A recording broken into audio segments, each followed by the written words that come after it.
chaqaloq dunyoga kelmasdan turib yaratganga iltijo qilar ekan. Ey Parvardigorim, meni yorug' dunyoga borasan deyapsan. Men u yerda hech kimni tanimasam,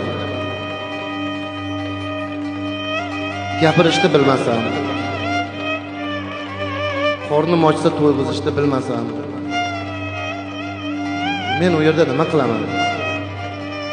Desa, ey banda, men aytgan dunyoga sen bor.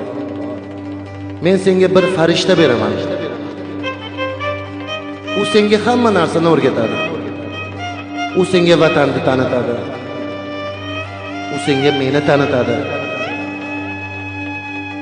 U seni hamma narsaga o'rgatadi. Qorningni ham u to'yg'izadi. Ey Parvardigorim, menga goho erkalik qilib xafa qilib qo'ysamchi.